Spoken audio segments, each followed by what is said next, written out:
जल प्रवाह पावितस्थले गलेवलम्ब्य लम्बितां भुजङ्गमूगमालिकाभवड्डमड्डमन्निनादवड्डमर्वयं चकार चण्डताण्डवं तनोतु नः शिव शिव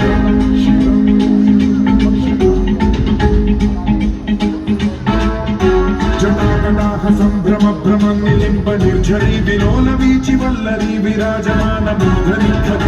खगज्ज्वलल्ललाटपट्टपावके किशोर चन्द्रशेखरे रति प्रशिक्षणम्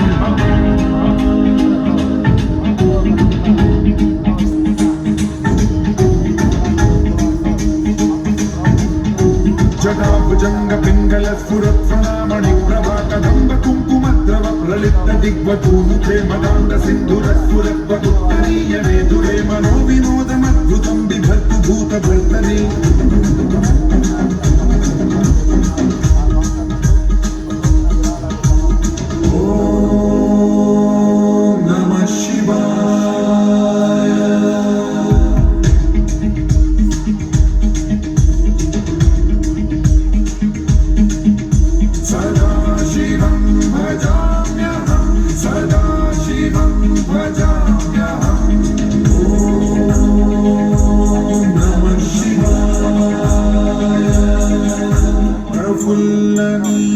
पंकज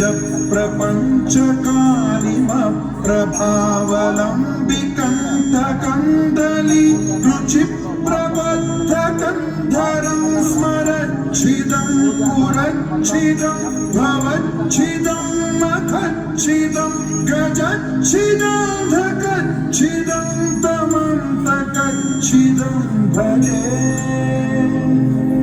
अखर्व सर्वमङ्गला कलाकदम्ब मञ्जरी रसप्रवाह माधुरी विजृम्भणा मधुव्रतं स्मरान्तकं पुरान्तकं भवान्तकं मखान्तकं गजान्तकान्तकान्तकं तमन्तकान्तकं भजे